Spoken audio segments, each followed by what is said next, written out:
Ako po ay nakikinig sa mga opening statement ng aking mga kasama. Sila po ay mga batikan na senador, mga abogado, mga kilala na po na nagbibigay ng point of view sa legal na usapin. Ang akin pong pahayag ay naratibo ng isang convicted criminal. Ako po ay convicted, ako po'y nakulong. Ako po'y nabuhay kasama ang mga kriminal sa Bilibid. At kilala ko po ang underworld. Siguro po, maaaring sa ibang bagay, mas maraming nalalaman ang aking mga kasamang senador, pero pag pinag-usapan po natin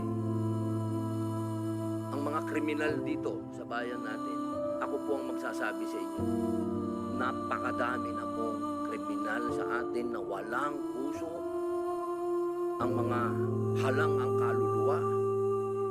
Napag-usapan po natin ang mga biktima ng sinasabing war on drugs, pero hindi po natin napag-usapan ang mga biktima ng mga durugista.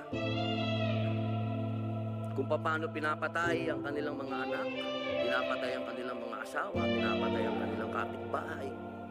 Kung paano sinira ng droga ang mga buhay ng mga pamilya ng OFW. Kung paano po sa loob mismo ng Bilibid, kung saan po ako nakulong ng 3 taon at ginawa ko pang pelikula ito. Ang pangalan po ng pelikula, maaari niyo pong panoorin, Hari ng Zelda. Dito po ay binunyag ko na sa loob mismo ng Bilibid ay nagluluto ng shabu. 1998 po yun. Kung bibilangin po natin yung taon na yun, hanggang sa dumating ang Iron Man, ilang taon po yun?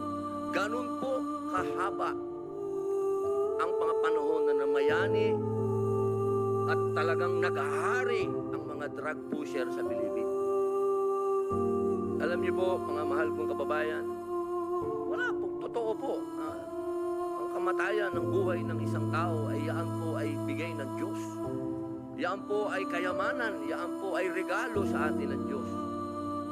Pero, mga mahal kong kababayan, ang ating pong bayan ay nasa bingit ng napakalaking kapahamakan.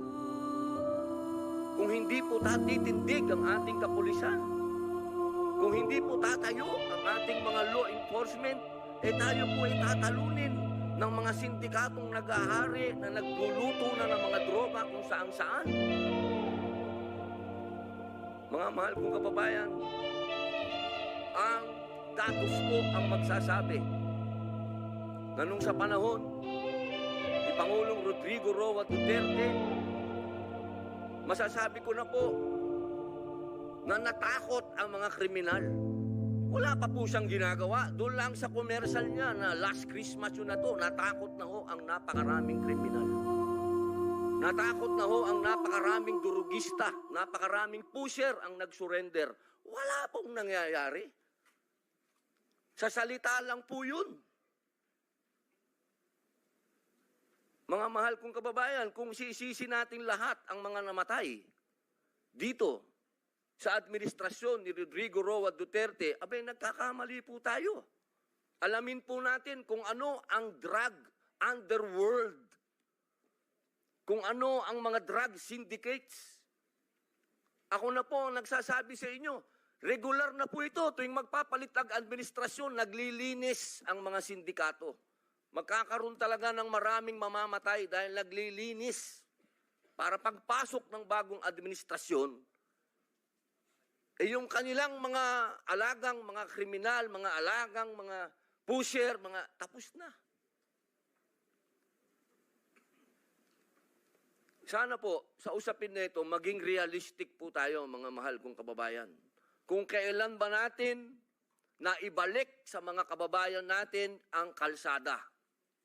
Nung panahon na yon, nagiinuman sa tabi, nakahubad, ang mga babae hindi makapaglakad, hindi ka makapaglakad ng may cellphone ka, aagawin ng cellphone mo, loob ng bahay mo, papasukin ka.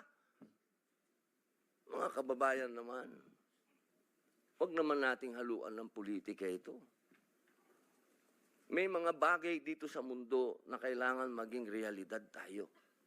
Buong mundo, problema ang droga. Kung walang tatayo para lumaban dito, paano na ang kinabukasan ng mga anak natin? Paano na ang kinabukasan ng bayan natin? Kaya sana po ang inihiling ko sa lahat dito sa pagdinig nito, iwasan ng politika at tingnan po natin kung saan talaga tayo tutungo ang bayan natin. Mga kababayan, lubog na po tayo sa utang, lubog pa tayo sa tubig, pati ba naman sa ganito, lubog pa rin tayo.